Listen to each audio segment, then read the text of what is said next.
at me. Dark and wiry, scruffy beard and curly hair framing the violent old scar that stretches from cheek to where his left ear should be. Different from Ulquiskor in so many ways, and yet with those same intense brown eyes, it's impossible to mistake them for anything but brothers. "You're real, aren't you?" His smile is suddenly there, a dagger to the tension. Broad and radiant, he's giddy as he studies me. "Tell me you're God's damned real." "Yes?" I'm still disoriented. Don't know how else to respond. He looks upward and, to my shock, releases a bellow into the devouring abyss ahead. A whoop of unadulterated joy. Relaxing his grip on the railing as he stops, inhales, and then does it again before breaking down into plainly relieved laughter, shoulders shaking. "Yes! Rotting gods, yes! Oh, yes, God's damn, yes! 7 years. God's damn. What's your name again?" Vis. Vis, when we get out of here, I'm going to give you a hug. It will last far longer than would normally be appropriate. I apologize in advance. He laughs again, a sound somewhere between jubilant and manic. Rotting gods, damned gods. I'm nervous and confused and in pain. But something about his pure, near-childlike joy is infectious enough to steady me, even as my heart still pounds. "I'm glad you're happy." I follow his lead and cautiously unclench one hand from the glowing balustrade.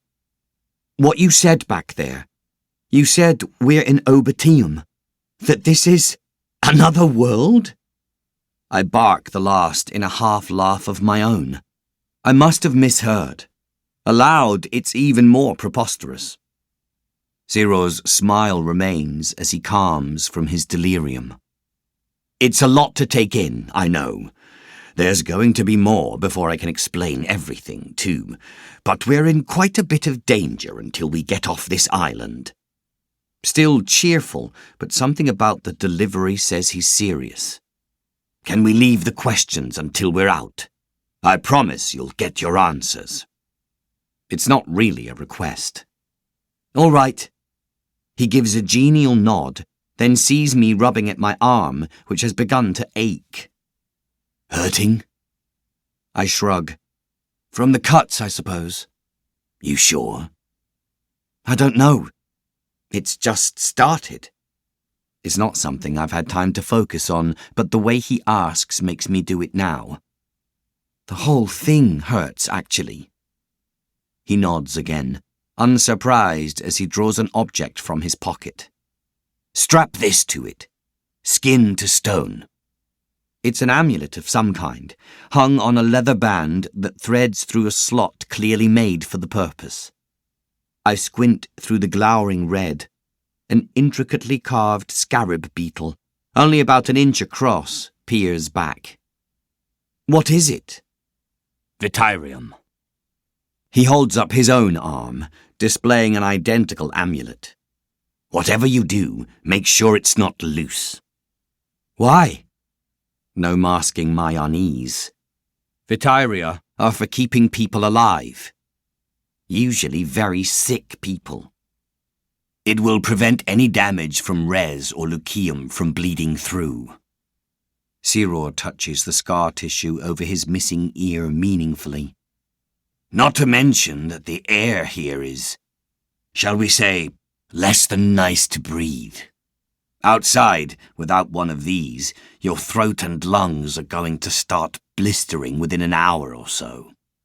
But this," he raises an eyebrow, "those were questions and were not out." I bite back both an uneasy retort and my desire to find out more, and swiftly loop the supple leather until the scarab sits snugly against my skin. From what little I know, there's a chance these only work on people who have been through the Aurora Columnae.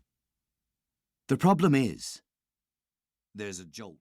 To keep listening to this audiobook for free, click the link in the description. It will take you to a free Audible trial where you can listen to this and many other books for free for 30 days.